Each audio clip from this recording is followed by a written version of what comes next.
We've arrived at the final panel of the summit. So I've been learning a lot. Like these past 2 mornings have been really informative. So I hope they have been for everybody on the call. Well, welcome to the panel on advancing the role of conservation districts in assisting communities prepare for and recover from disaster-related events. For those joining today, I'm Candice. I'm NACD Southeast Region Representative. And in that role, I help connect conservation districts and state and territory associations and partners with a variety of NACD's programs and resources throughout the 11 Southeast states and territories, which also includes Puerto Rico and the Virgin Islands. Wildfires have been the headline of the summit, and they are one of many natural hazards that communities in the South deal with. We touched on wind, for example, during yesterday's panel that highlighted Alabama's conservation districts and tornado recovery. And this panel will touch a bit on water as well, getting into that other headline of the summit. So this panel's speakers, they'll continue to expand this conversation that we've been having to include wildfires and also other hazards. And they're going to share how their organizations support the goals of the cohesive strategy through programs that conservation districts and their communities can get engaged with. First up on the panel, we have the Department of Homeland Security, Federal Emergency Management Agency. They were a big player and helped contribute to the development of the cohesive strategy, and some of its grants, some of the agency's grants programs are identified in the strategy as critical success factors, so components that are really important for improvement. I'm delighted to introduce Faith Berry. First off, Faith is a program specialist with FEMA's U.S. Fire Administration. And I'd also like to introduce David Reif, who's an emergency management recovery specialist with FEMA's Federal Insurance and Mitigation Administration. And together, Faith and David are going to be talking about community wildfire protection planning and hazard mitigation planning and grant programs. And just like the other panels, we'll leave time at the end for questions. So Faith and David, the floor is all yours. Thank you, Candace. It's such an honor to be here today. I'm going to try to share my screen with a little bit of information to help us with the presentation.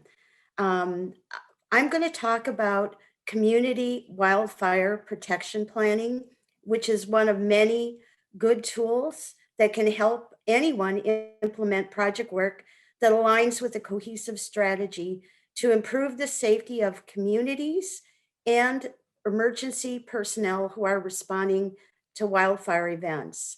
There are a lot of organizations that provide excellent resources to help with community wildfire protection plan development and implementation, including the International Association of Fire Chiefs, the Fire Adapted Communities Learning Network, NFPA, the U.S. Forest Service, and many more that I can't even think of off the top of my head today.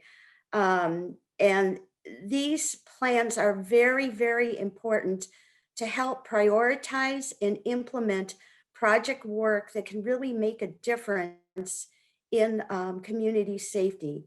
And did you know, as an interesting fact, only 10% of communities at risk of wildfire actually have developed a community wildfire protection plan. And that's from some statistics shared with us by the U.S. Forest Service. To introduce myself, in some of my past lives, my journey to learn and work with community wildfire protection plans. I've been a park ranger, a senior park ranger, assistant park manager in Idaho and California, a firefighter, a fire inspector. I've also worked with the Resource Conservation District in San Diego County as their Fire Safe Council coordinator. I've had the honor of working with NFPA with their Fire Adapted Communities program and their FireWise program. And currently I'm a fire program specialist for the U.S. Fire Administration. To help understand a little bit more about the U.S. Fire Administration, it was established by an act of Congress the Fire Prevention Control Act of 1974 in response to the 1973 National Commission on the Fire Prevention and Control Report, better known as America Burning.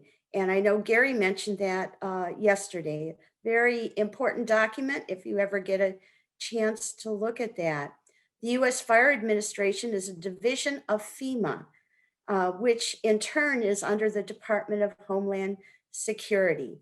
The U.S. Fire Administration manages many federal programs relating to firefighting, including the National Fire Incident Reporting System, known as NFIRS, and the National Fire Academy.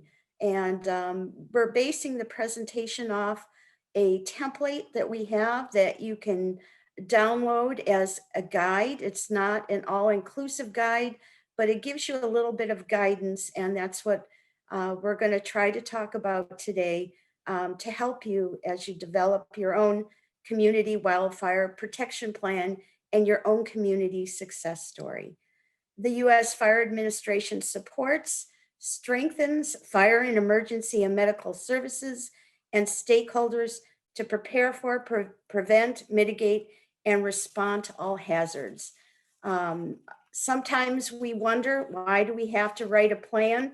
I don't have an affinity for paperwork myself, but it really helps you develop projects and prioritize project work that can make a difference in the community safety in the event of a wildfire. As Ben Franklin said, by failing to prepare, you are preparing to fail.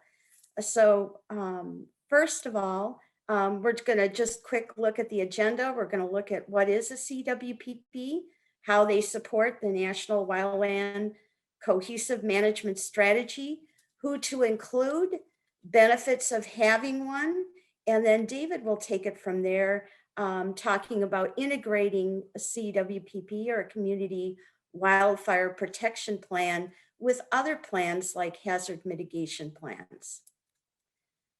So what is a CWPP? CWPP, or Community Wildfire Protection Plan, was set up by the Healthy Forest Restoration Act of 2003, which was the initiating legislation for the development of community wildfire protection plans. This legislation encourages communities to develop these plans to help reduce their risk to wildfire loss, as well as create healthier natural ecosystems. The ambiguity in the legislation allows communities to develop effective plans that are relevant to their own conditions and take into consideration the demographics that are in the community. The community wildfire protection plans can change as community capacity and other conditions change, like completing project work.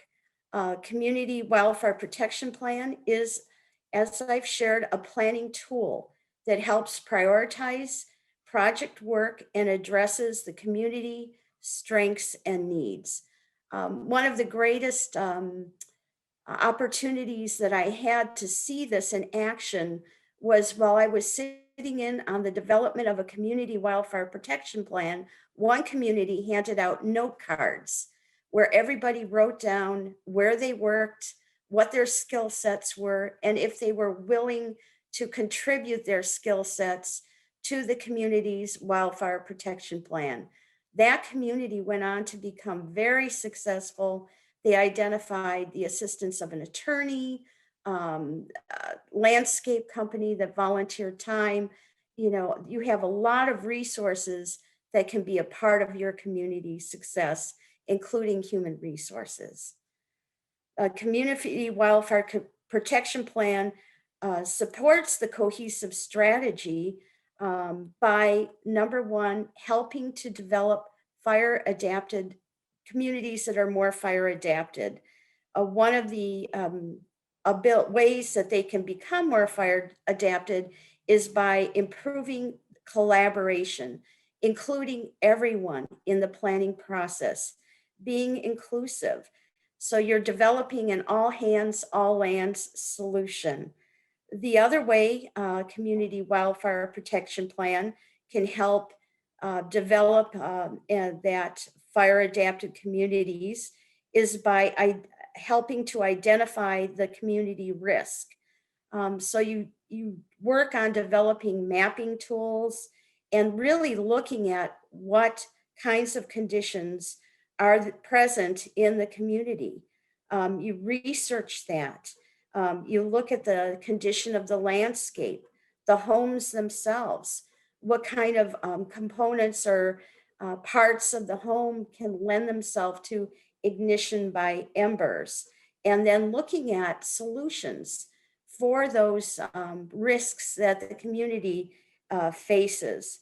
Another way the Community Wildfire Protection Plan can help with the cohesive strategy is by working on landscape health and improving landscape health in the 3 areas around the home itself, focusing on that first 5 feet that can really make a difference in home survivability, working on landscape issues within the communities, those green belts and areas like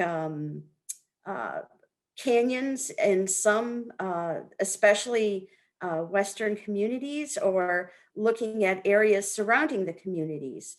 And there are contributing factors that can lend themselves to each individual community having a different type of risk, such as, for example, when you're looking at storms, you can have deadfall. In the state of Missouri, I talked to one community that after a tornado, they had a significant amount of material from trees within the community that they felt was contributed to risk of wildfire during their wildfire season, that they really worked hard on quickly disposing of to improve their community safety.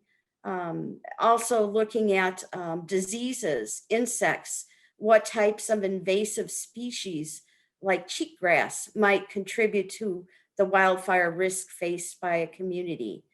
The other issue that you might want to consider when you're working on developing a community wildfire protection plan is how you can help improve your fire response, looking at not only training and improving equipment that emergency responders might need, but other factors that might help them be more effective as they're working with the community, like installing weather monitoring systems so that they can understand the type of fire behavior they might be facing during a wildfire incident. Looking at developing better public alert and warning systems to help improve evacuation, identifying better water conditions by, for example, one community that I worked with in Fallbrook installed blue reflective dots where fire hydrants and other resources, water resources, were available to the fire service so that when there was smoky conditions, you could easily locate water sources. It's really important to include everyone, all individuals who live or work in the community, in developing a successful community wildfire protection plan. Everyone has a role or a part to play. I would include everyone who's interested in the community wildfire protection plan. That's FEMA's whole community approach. You look at the strengths and the weaknesses in a community. You want to look at what kind of additional concerns or risks you might face in a community. Like, do you have pet owners, livestock owners who might need education and resources additionally to address evacuation needs in the event of a wildfire? Are there school districts? Are there young children in the area that may be at home alone in the event of a wildfire? You look at other demographics within the community, like seniors? Will they need additional assistance in the event of an evacuation? And you also look at the strengths that a community might have. For example, in Virginia, I worked with a wonderful community that worked with a local university and youth groups to provide assistance to those that couldn't do work around their homes as a volunteer resource. And the students in turn got credit for community service. A lot of schools and youth groups need to get credit for work like that. They also connected well with water districts.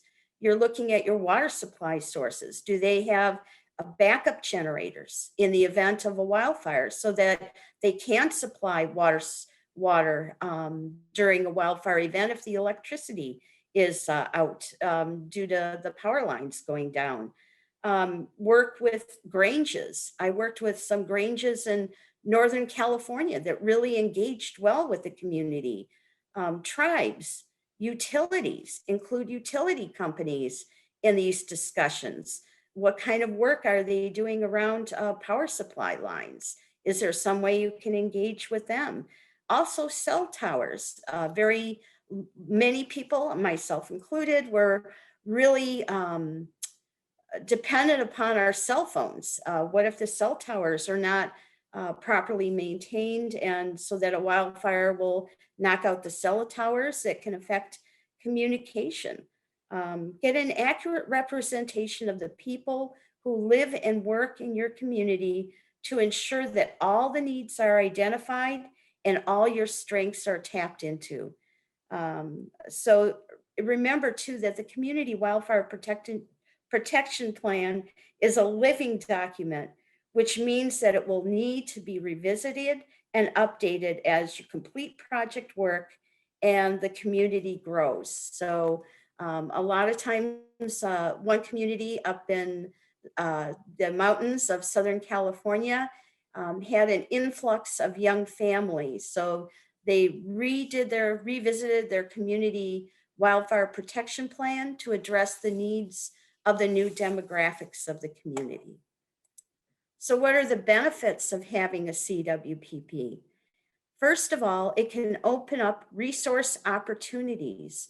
Some grant funding entities actually can give you more consideration in your grant application if you do have a CWPP in place.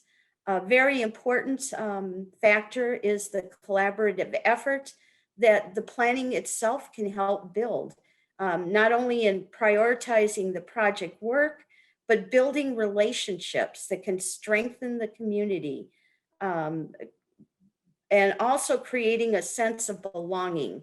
By including youth, you can actually help them feel like they have some buy-in or some buy-in to the work that you're doing. And it also encourages you to identify the conditions of the home and the natural environment surrounding the home. It really helps you create success, which in turn builds more success. And I've noticed in some communities that were very successful, businesses and other entities wanted to help support the work that they were doing because they were so successful. And community wildfire protection plans can be integrated in with other hazard mitigation plans. And I'd like to turn this portion of the presentation over to David Reif, my colleague with the FEMA region, Southeast region, who will have a little bit more to share about this. Thank you very much.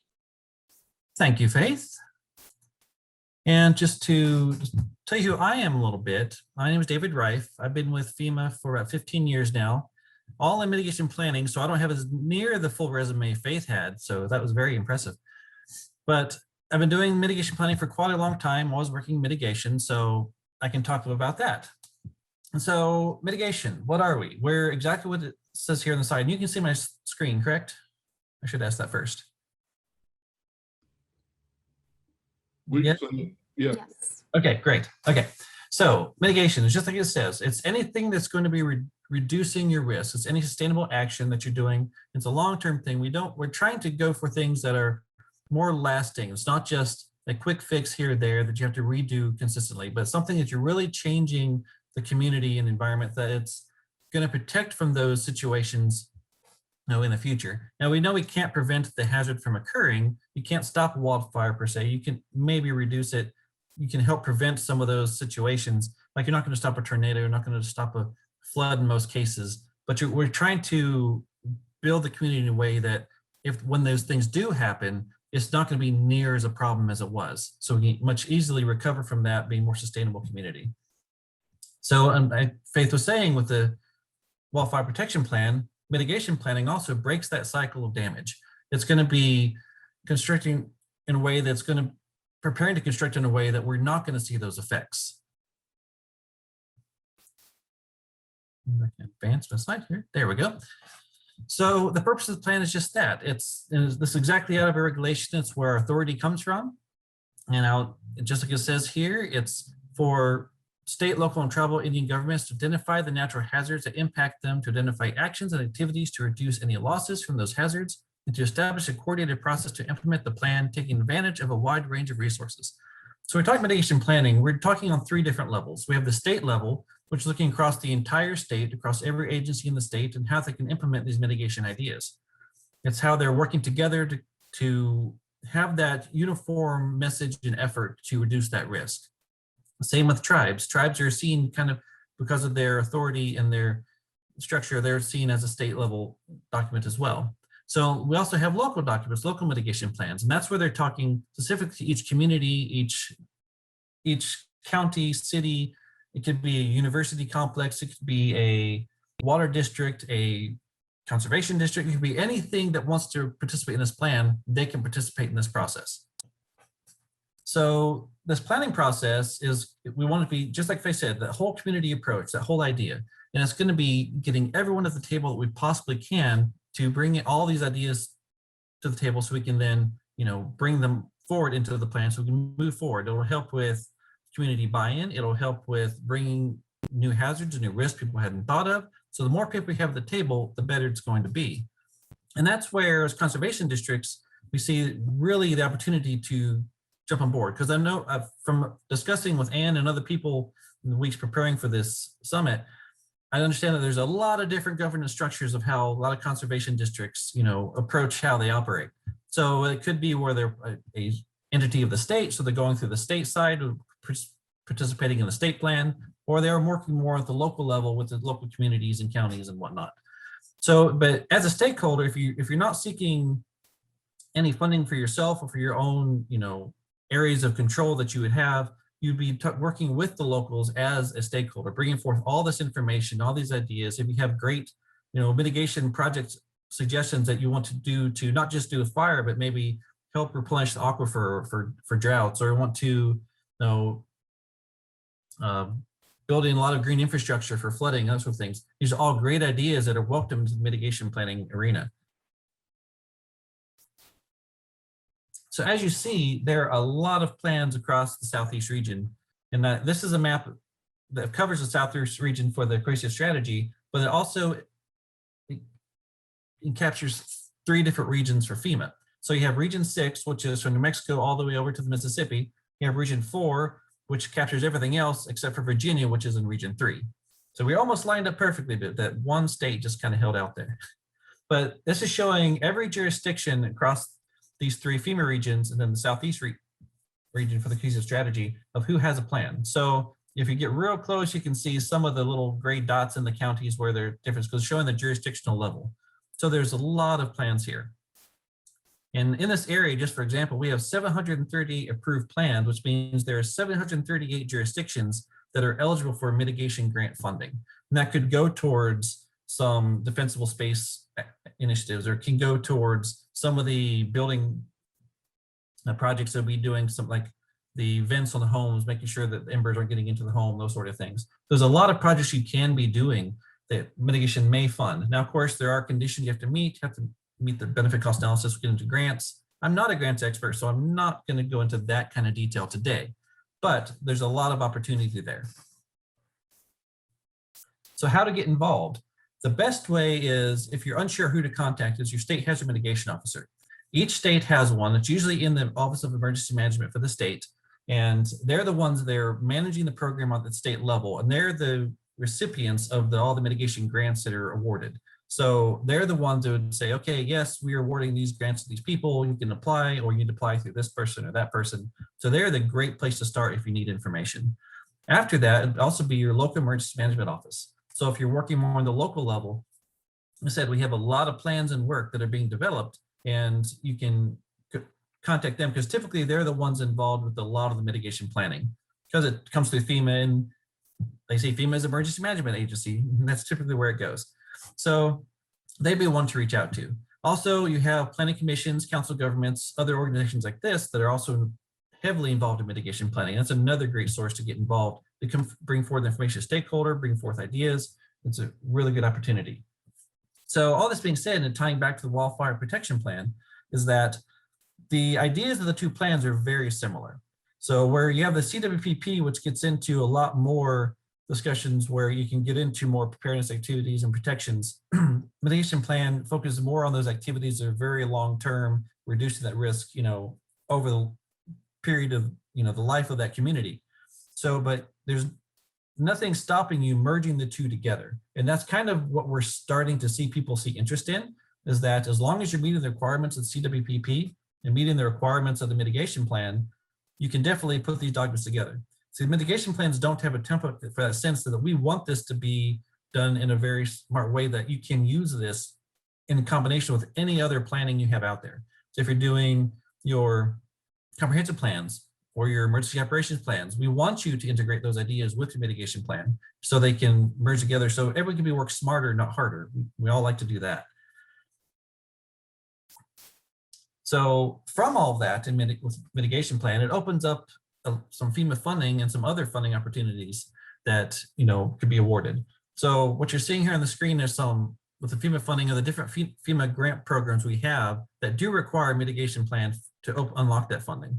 And that'll be discussing these hazards you'd have, it'd be identifying the actions you want to take, and it would open up the door to receive the hazard grant program, which is after disaster. They also have some set aside for fire specifically. So that's something that's fairly new within the last couple of years that started, and it seems to be increasing. So that's a good thing. BRIC is a very new program. It has other more opportunities for green infrastructure and so forth, which could be very good opportunity for this group. Flood mitigation assistance, that's more on the lines of the communities that are funded by the National Flood Insurance Program. Our goal is to reduce the burden on that program. So it's providing mitigation to help those risks. Then you have HUD that has some funding through the community development block grants, if you're not familiar with those. Those do lose their identity when they go to the state, so they can be used for a plethora of items that they can fund. And there's also some that are set aside after disaster recovery. Now, these aren't necessarily, they don't require that you have a mitigation plan, but when they look at these communities, when these events happen and when they release this money, that can go into the consideration when they give those out. Then also, Environmental Protection Agency has some green infrastructure grants that have been starting the last couple of years, and they're targeted towards getting mitigation actions out there as well to get green infrastructure out there so we can better protect the water quality and whatnot. Now, there's lots of different opportunities for funding in that sense. And so here we have a bunch of resources. You can take a screenshot of this real quick if you'd like. So we have our mitigation planning website there at FEMA.gov. It has all of our documents for how to review the plans, how to write the plans, all the guidebooks. We have our, so you have this next one, grants requiring hazard mitigation plans. That's a table that will show you exactly which grants are required for a mitigation plan. So if you want to chase those grants, it'll show you what you need to do. And also to help you all get started to get involved, this last link will take you to a list of all the state hazard mitigation officers in the nation. And that's all I had for today. David, thank you so much for sharing that. And thank you, Faith. And I'm part of this group as well, just to provide some concluding remarks here before moving on to our next speaker in the panel. But I hope that folks are getting from this summit and this panel, that as extreme weather events and disasters are growing in frequency and severity, conservation districts, they can play a role in building community resilience before a disaster strikes. And that's what's so important. So practices like prescribed fire and vegetation management, things like stream bank and shoreline protection, which we haven't gotten into, but particularly for our coastal communities, all sorts of other things can help both reduce their dual purpose. They can help to reduce hazards like wildfires and floods, and also protect the soil and water. That is conservation district's mission. So making conservation districts important resilience partners really in their communities and contributing meaningfully to existing efforts. We've been collecting, with the help of Mike Beacom, my colleague at NACD, we've been trying to collect a few examples of districts that are plugged into their local hazard mitigation planning efforts. And I can follow up with links to a couple of stories that we've published, but real quickly, in Colorado, the Jefferson Conservation District worked with community partners. They helped to develop the Jefferson County Multi-Hazard Mitigation Plan, the plans that David was speaking about, and with support from their State Division of Emergency Management, they actually received a hazard mitigation grant from FEMA for a big hazard, vegetation management project that helped to reduce some hazardous fuel loads in a high-risk neighborhood. And then we also learned that in New Mexico, the Clouch Pinto Soil and Water Conservation District, they also received some funding from FEMA to thin some wooded areas that were bordering a national park or national forest in their area. And that was to help kind of slow fires down before they reach that national forest land. And then they're doing some chip slash. It's going to provide some ground litter to promote soil moisture and help allow for that regrowth of native grasses and plants. So some great stories. I'll post those links a little bit later. And I just wanted to, I spent 10 years working for FEMA, and I know when I was there, I'm sure that it still holds true. We used to say a lot that disasters are definitely not the time to be exchanging business cards for the first time. So engaging in the type of pre-disaster planning efforts that Faith and David have shared, as well as others today and yesterday, can really help connect conservation districts to planners in their communities, the emergency management folks in their communities, and some other great contacts. It can provide access to great data and sustained partnerships, and also different ways to help fund opportunities in those districts. So just some action items for conservation districts, I would say, like what Faith and David were saying, get in touch with your local mitigation planners, your local emergency managers, find out how you can have a seat at the table for mitigation planning, and then offer up some nature-based solutions, things like prescribed fire and vegetation management. And then for those at the state level, state territory associations, partners, get in contact with your state hazard mitigation officer, your SHMO, one of my favorite federal acronyms. Invite them and include them in meetings, learn about the state hazard mitigation planning going on and different kinds of funding opportunities that may be available. And I would just say too, that conservation districts, we did a little bit of data research, and we found out that while they're eligible for a lot of these FEMA grant programs, they account for less than 1% of all subgrantees. And there have been two recent changes at FEMA that I think should give conservation districts kind of pause to reconsider this federal funding source. And the first is FEMA has grown more receptive to mitigation projects with nature-based or green infrastructure approaches. And there's a great guide that has been published that describes a lot of that thinking. And then second, nationwide funding from what used to be FEMA's annual pre-disaster mitigation program, which is now called BRIC, the Building Resilient Infrastructure and Communities program that David mentioned, has the potential to really grow in funding following recent changes to how it was funded. So two good incentives for looking into these sources a little bit more. So Faith and David, I want to thank you both so much for your time today and sharing these programs with us. And next, I'd like to transition to introduce Lisa Knopf-Owen. Lisa is the chairwoman of the National Watershed Coalition. She is going to be talking with us about conservation district engagement in watershed protection and flood prevention. So Lisa, take it away. Hello, and thank you for the opportunity to visit with you today. I'm Lisa Knopf Owen and currently serve as the chair of the National Watershed Coalition. For those of you that don't know, the coalition is a nonprofit 501c3 made up of national, regional, state, and local organizations, associations, and individuals that advocate dealing with natural resource problems and issues using watersheds as the planning and implementation unit. My paying job is to serve as the assistant director of the Oklahoma Conservation Commission, where I've worked for the past 30 years with the 84 conservation districts of Oklahoma. Conservation districts were formed as a result of one of the largest man-made natural disasters, the Dust Bowl. 86 years ago, last month, one of the largest black rollers swept across the plains of Oklahoma, and it was known as Black Sunday. What many don't realize is that in the height of the Dust Bowl, parts of the country also experienced terrible flooding. While soil erosion threatened Oklahoma in the 1920s and 1930s, floods destroyed crops, roads, and bridges and ate away the land.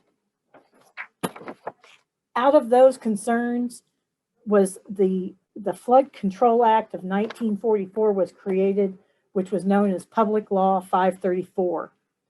This public law approved upstream flood prevention projects on 11 watersheds in 12 states.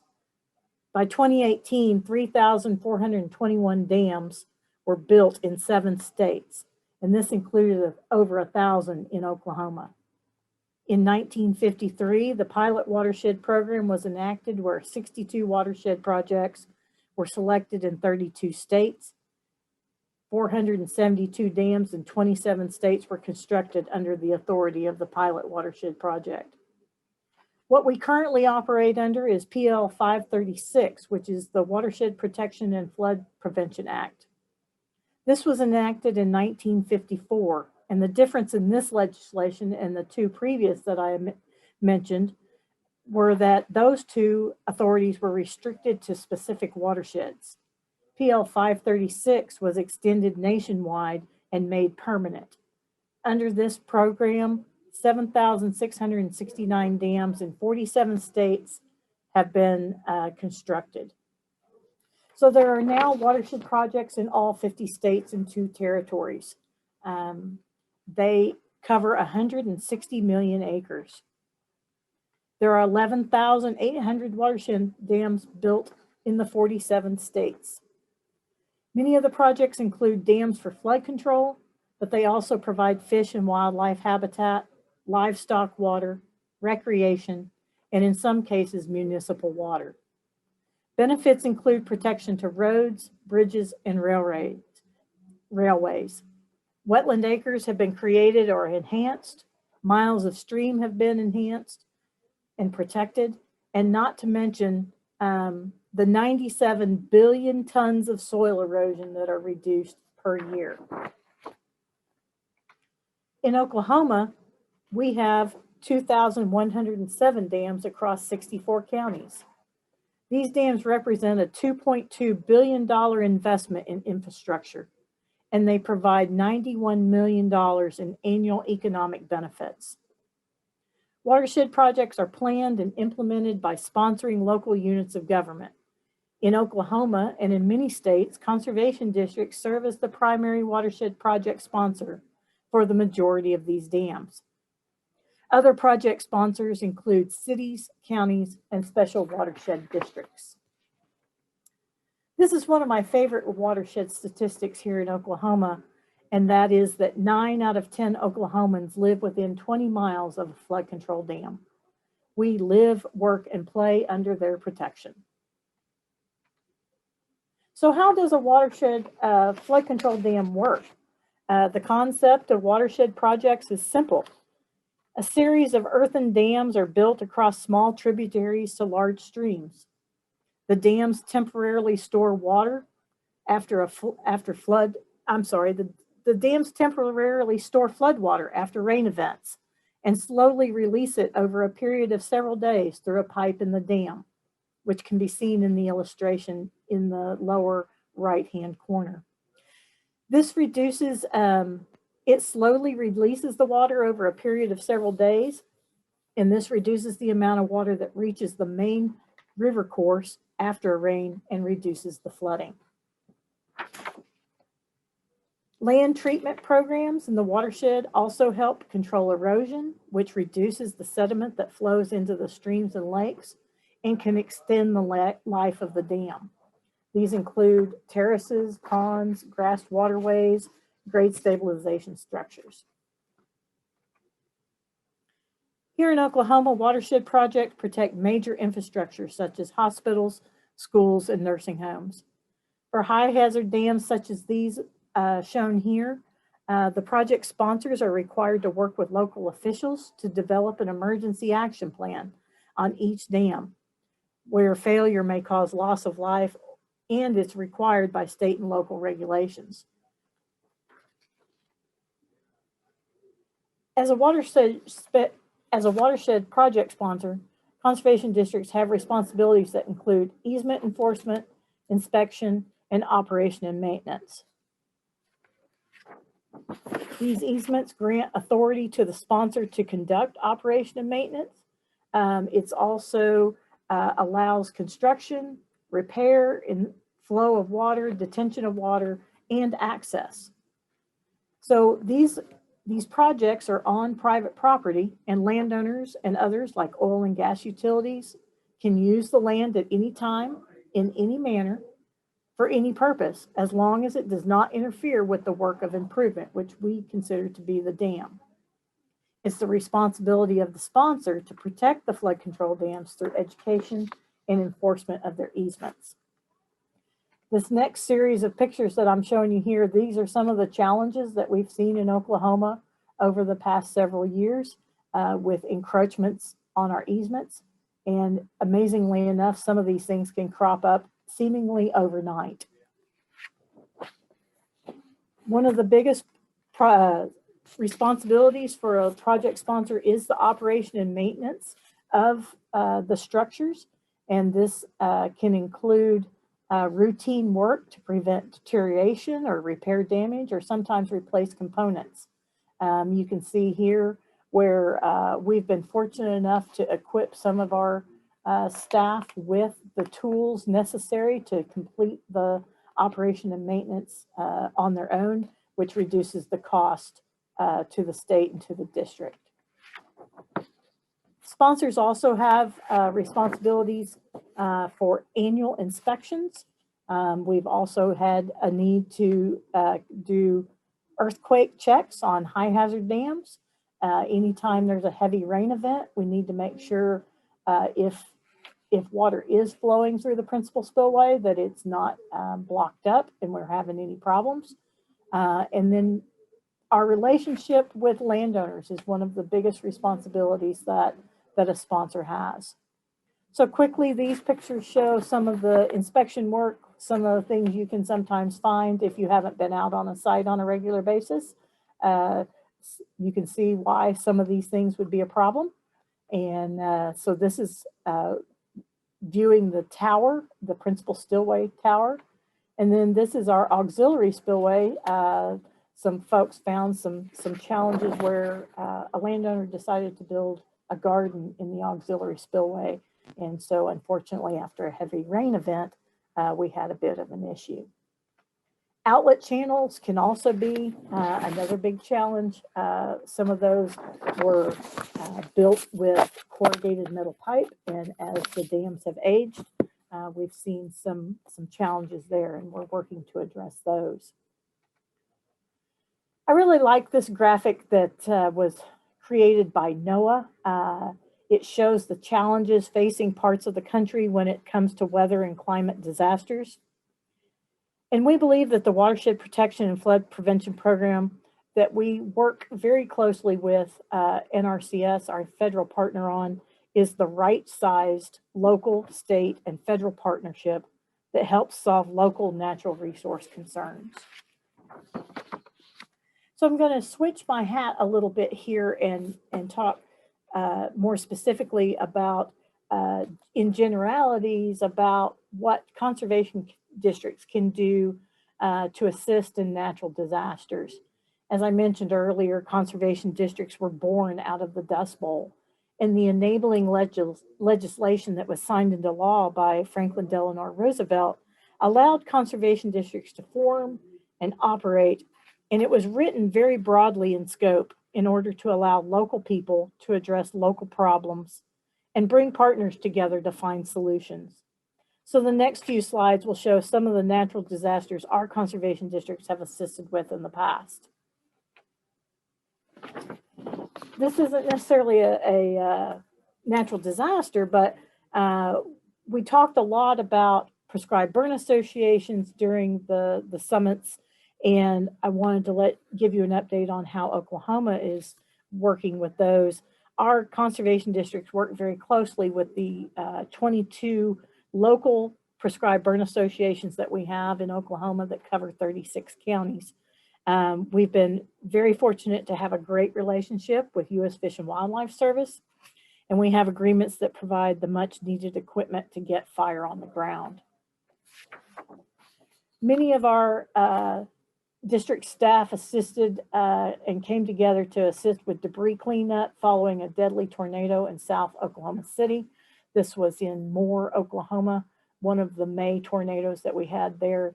We had recently outfitted many of our watershed technicians and aides with skid steers, and so we were able to bring those on site and assist folks with debris cleanup.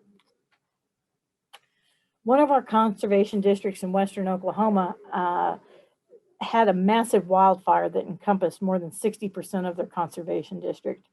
Dewey County, Oklahoma, the county has 645,000 acres and close to 387 acres burned over a 5-day period.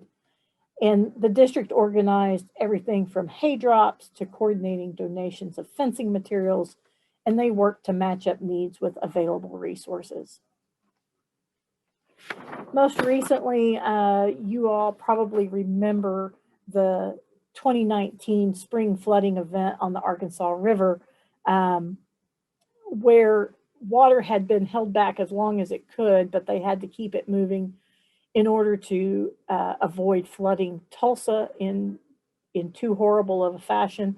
And so a lot of that water got pushed down south of Tulsa into a lot of farming country. And so what you see here, some of our conservation district directors provided counseling and advice to beginning farmers and young farmers as they tried to dig their way out of such a disaster. And what we're looking at here is where the floodwaters had receded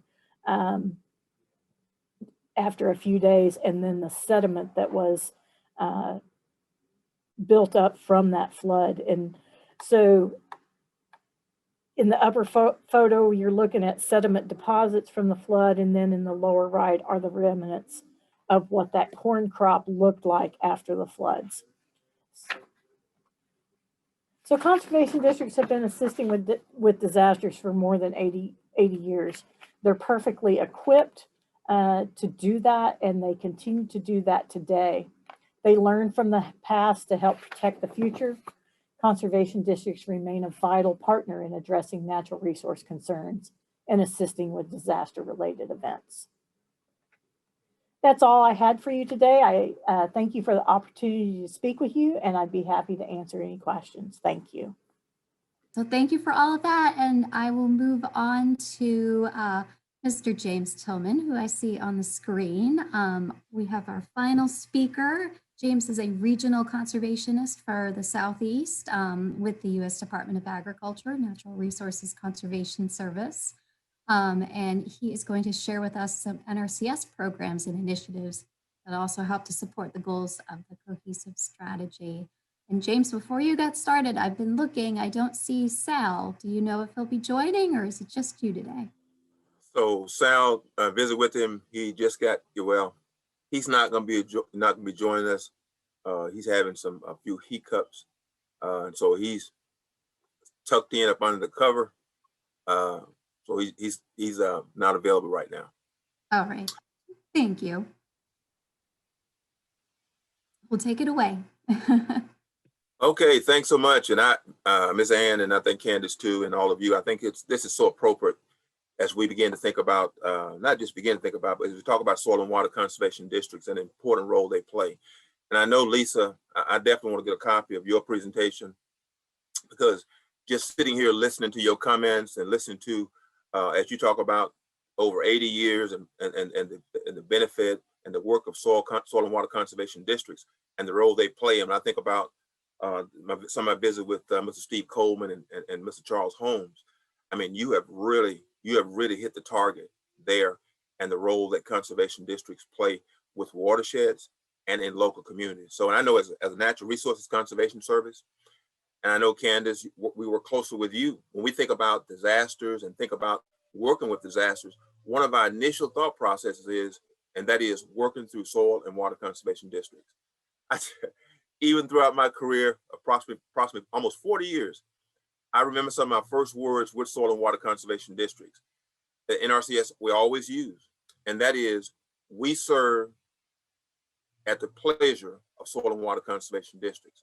So all the process that we put together when we talk about disasters, pre-disasters, and working on those, Ms. Ann, we think about working through and with soil and water conservation districts. For example, as we think about the Environmental Quality Incentives Program, every piece of that, as we look at that, involves soil and water conservation districts. When I think about that program, I think about the Steve Colemans, I think about the Sabre Suttons, the work that they do, the input that they provide locally. For an example, when NRCS, we set up a process with the Natural Resources Conservation Service that we tried to be, Candace, we try to get there quicker, be more efficient, be more effective with those local communities, whether it's hurricane or whether it's flood. For example, we have an EQIP program. Now, EQIP is not necessarily, Environmental Quality Incentive Program is not necessarily, it's not a disaster program, but it's for the taxpayer and it's for our customers. So the districts have worked closely with us to say, you know what, let's identify 1 to 3 practices that when we do have a disaster, at NRCS can work with the partners, whether it's local government, with local communities, county government, et cetera, and go out there and do the work very quickly. For example, in Florida, had some disasters. We went in and did, whether it's burial, livestock burial, et cetera, we go in and do that quickly. We don't do a lot of other things. We got about 2 or 3 practices that the district recommends that we do, and we move in quickly, Ms. Ann, and we get those on the ground. We talk about getting them on the ground within 30 days or so. Because when the local people need assistance, when they need services, they need it then. They don't need a lot of paperwork. And another thing we got, Sabre, we got this from Soil and Water Conservation Districts. And they told us, say, look, we need a process when we talk about disasters. We talk about folks needing assistance.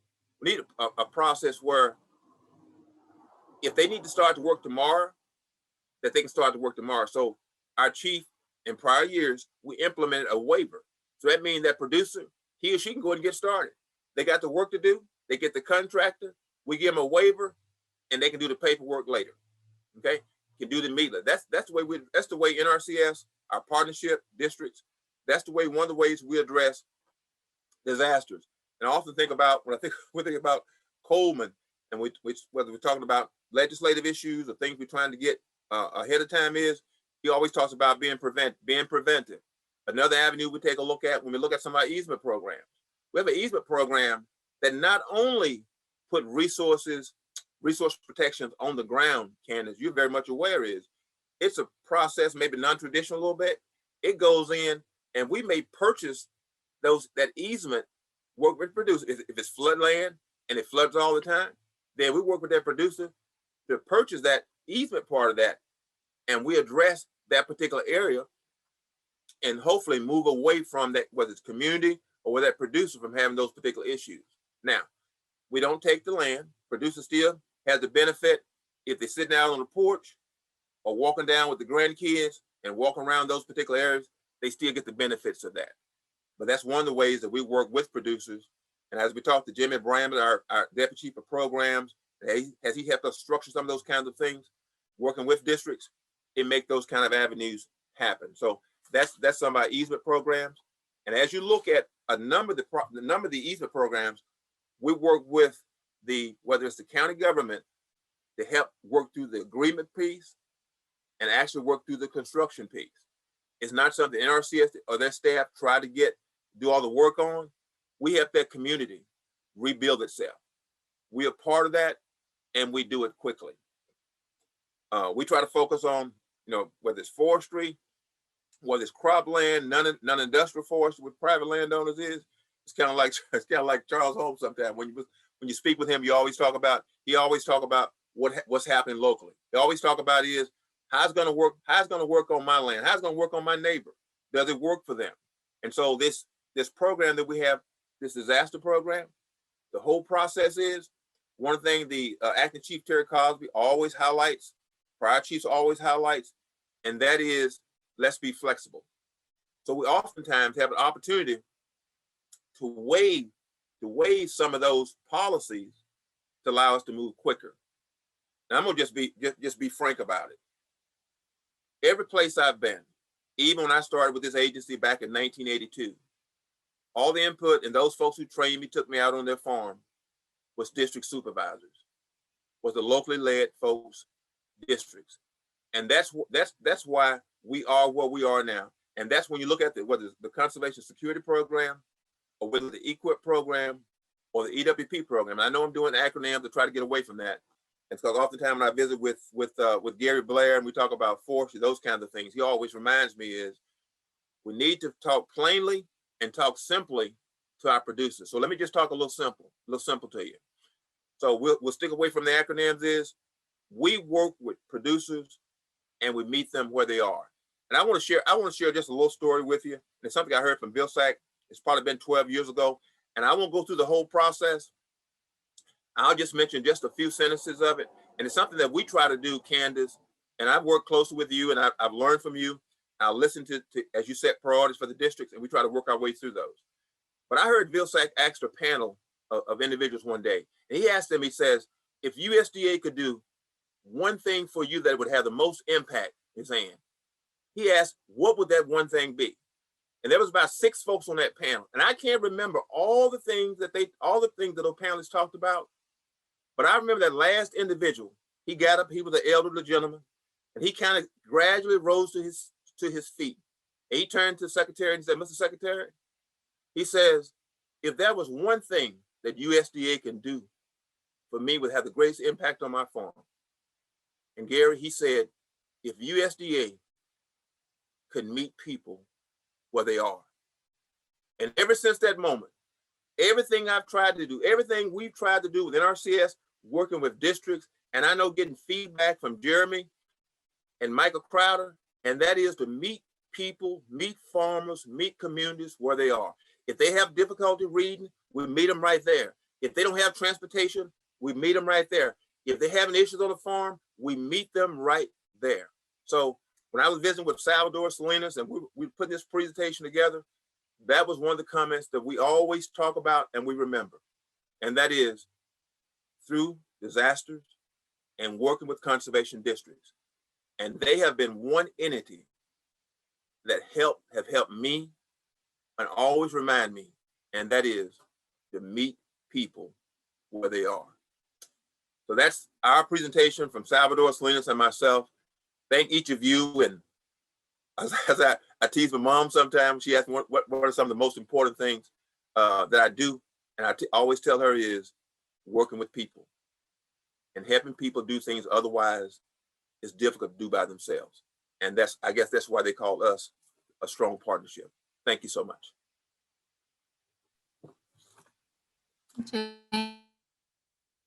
James, thank you very much. We appreciate that. It's really helpful to hear you talk about some familiar NRCS programs like EQIP and the easements and kind of put them in a different light, within the context of how they can be supportive of resilience and recovery efforts. So thank you. Thank you. I will, thanks. We will switch it over and I will hand it on over to you to facilitate some Q&A and final wrap up. Okay. I was just checking the chat and I'm not seeing any questions. So, of course, I have questions, as I always do.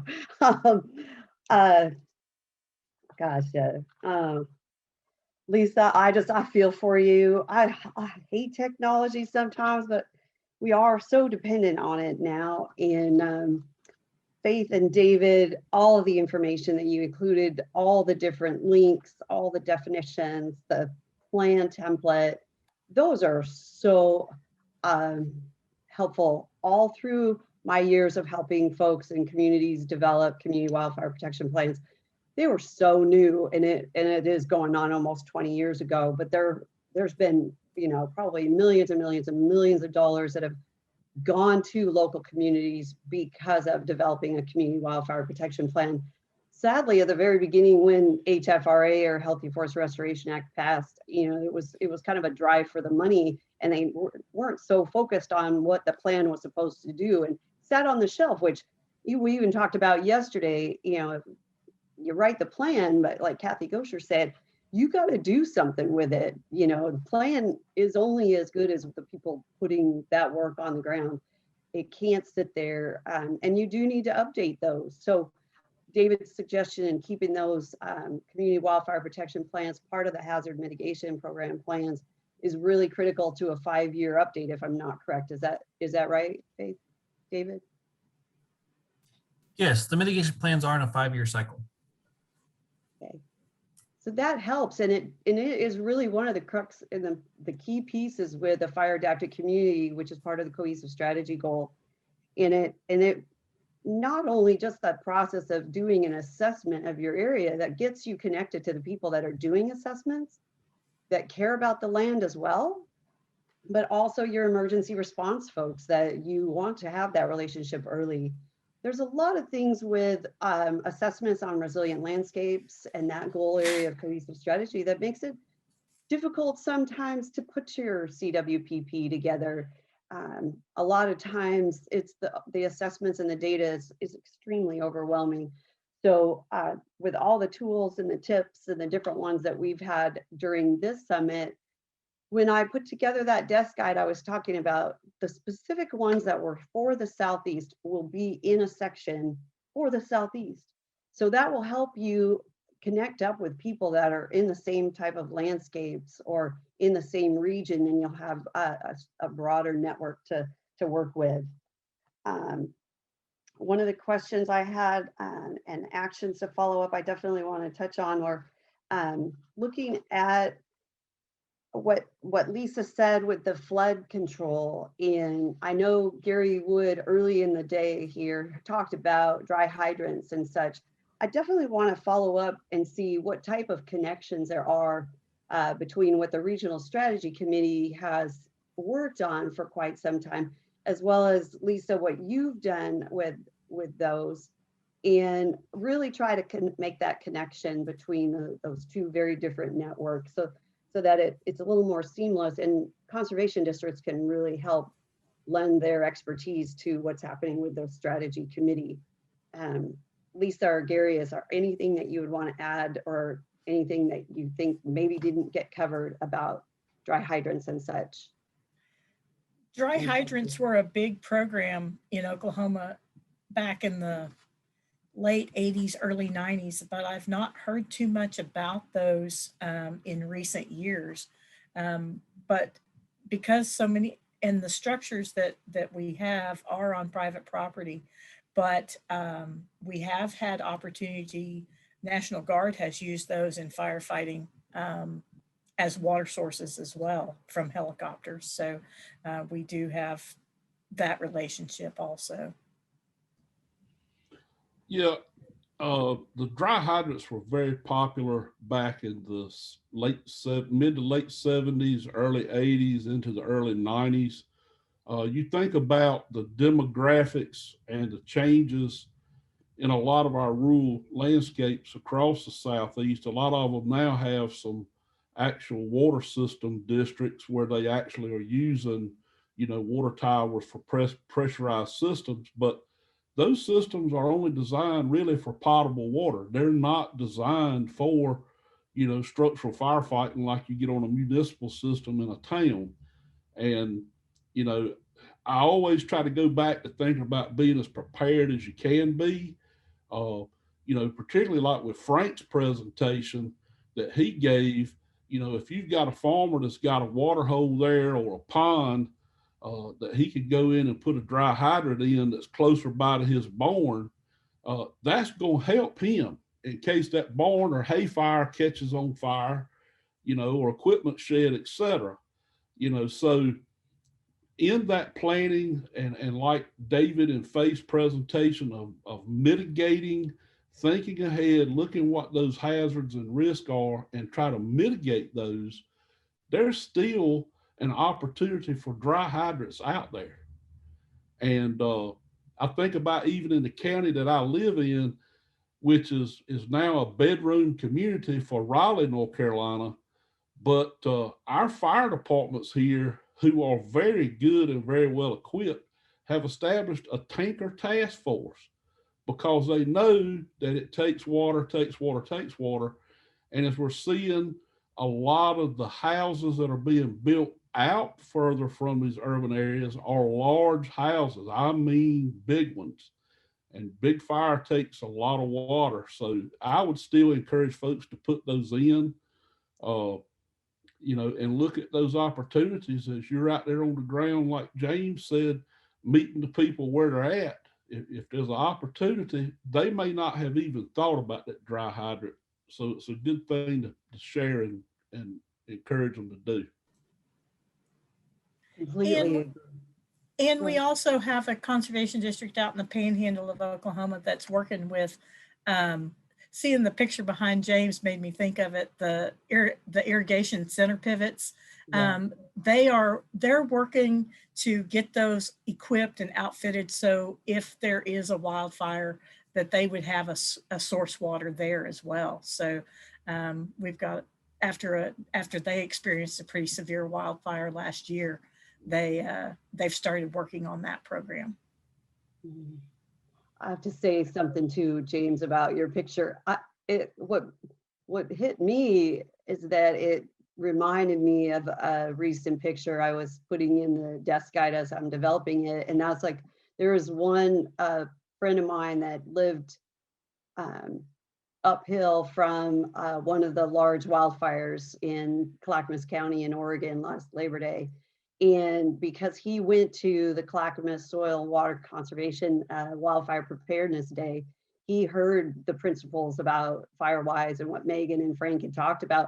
And he developed his own sprinkler system in his yard, and a layer down, kind of a little slope in the hill. They had a cut bank where they put in a row of sprinklers, knowing that the fire would come up that slope.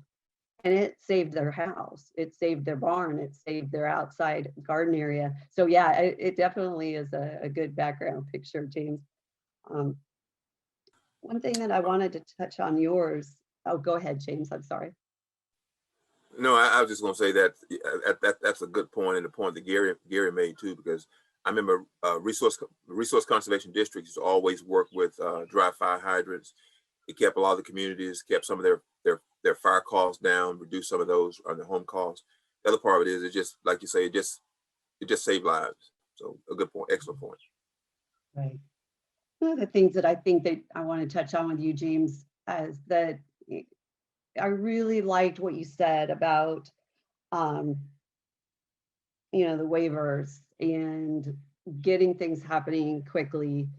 I have friends that are now living in an RV for the next 2 years because EPA has to do assessment of the burned areas where their home's at for hazardous stuff. And, I just, that's so frustrating to me. I cannot even imagine having to go through that.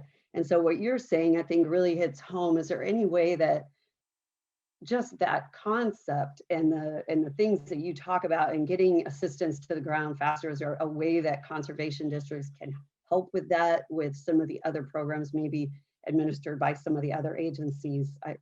I'm just kind of throwing it out here. The only comment I make on it, I think there's always, I mean, I think when I think about the progress that we've made, I think about it's exactly what you said in terms of those conversations, somebody bringing up the tough conversation, something that does not even seem like it could be reality. And then we get there. So I'm not saying that we can get to that exact point on all those, but I do believe that just like we're working with some EWP there in North Carolina, where we're working with that State Department and allow them to do some of the services that we would do to be, because they can get on the ground a little quicker in some instances. Well, that's something different. So I think some of those conversations, whether it's EPA about what we've got, and maybe that's things that we've done from a conservation perspective, is that would be able to address some of their concerns, and maybe we could provide that information and speed up the process. It may not be overnight, but it could definitely be a lot quicker in some instances. So there's definitely some opportunity there.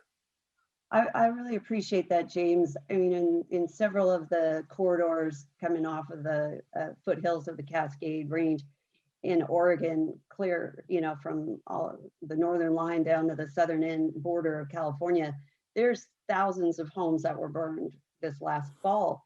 And so if folks, luckily some of them do have an RV to go live in for a while, but they don't have assistance. And so, or they may not be in that type of situation, and it's increasing the homeless situation all across the state.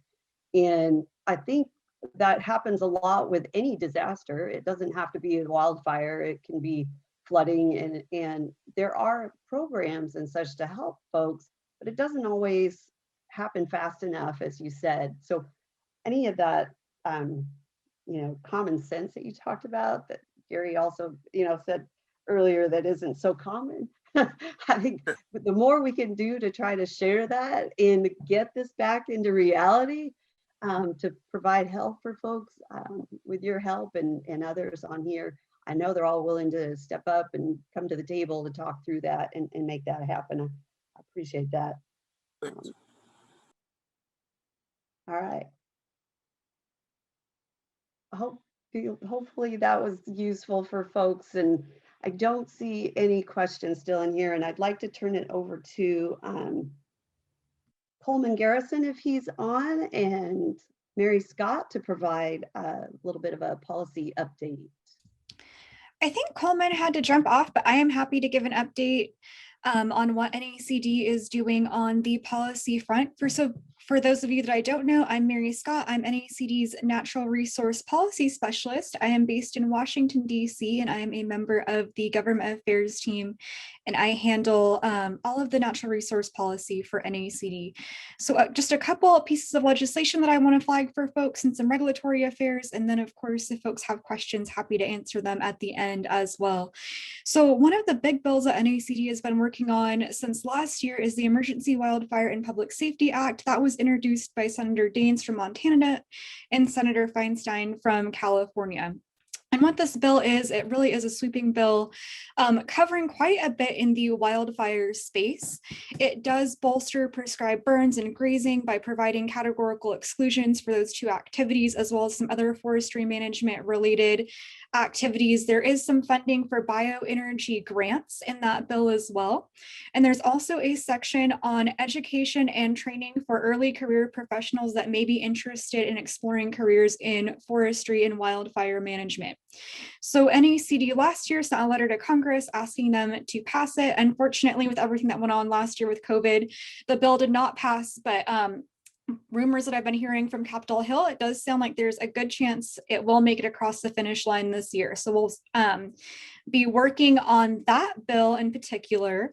There are some other activities going on in the wildfire space. There is a new caucus in the House called the Bipartisan Wildfire Caucus. And this is a group of folks from across the aisle that really want to start working on wildfire issues. I think we're kind of at the point where we know there's not really a wildfire season anymore. It's a continuous ongoing issue for a lot of folks, not just those out in the West. So we'll be working with folks there on any efforts they may have as well.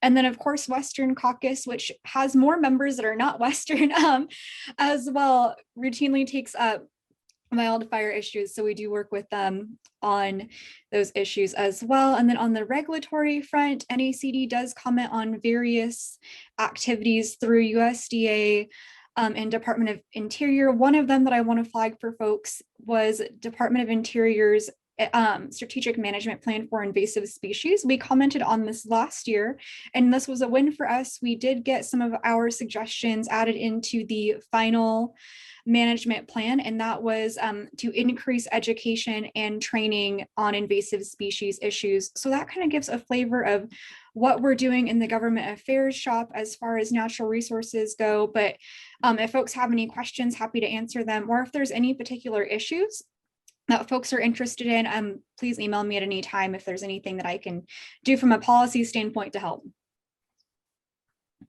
Any questions for Mary? And I want to throw something back to Mary that on that bipartisan wildfire caucus, it's my understanding there were no Southern folks that bought in on that as yet, but I do know Southern Group of State Foresters Policy Director Tim Foley and folks did a little bit of a briefing and even talked to some staffers afterwards, and are trying to encourage Southern participation on that caucus. Perfect. That's really helpful to know. Is there a specific member of Congress that you think would be a good fit or that might be of interest to join that?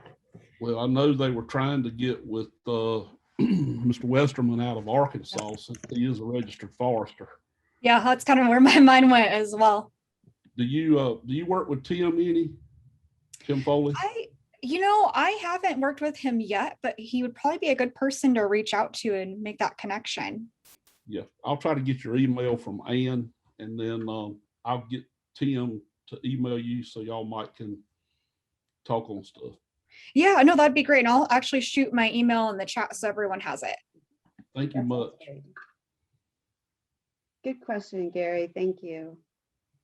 Any other questions for Mary? All right.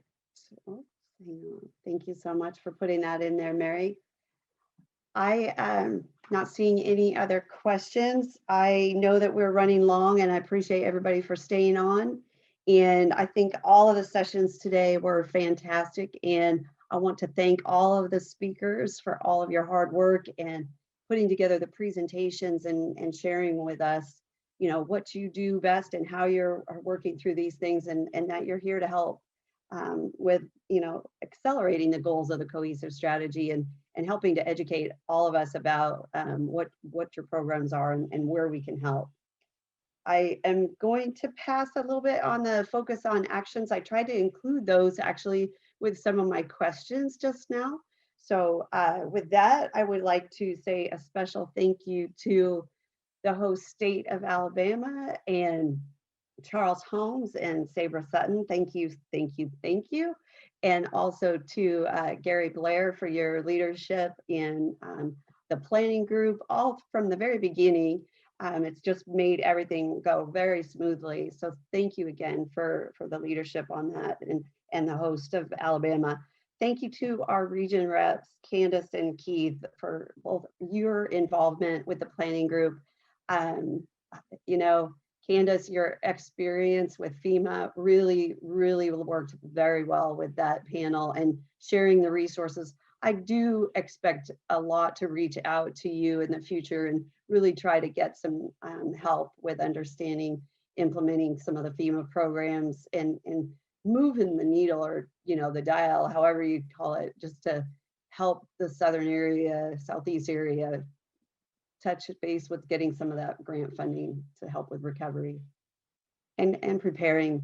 And I don't want to end this without giving a special thanks to Mike Beacom, who's been behind the scenes and running the whole Zoom with Mary Scott's help. And I just want to say thank you. I see Michael Crowder's on here, and I appreciate that support from the leadership role of NACD. And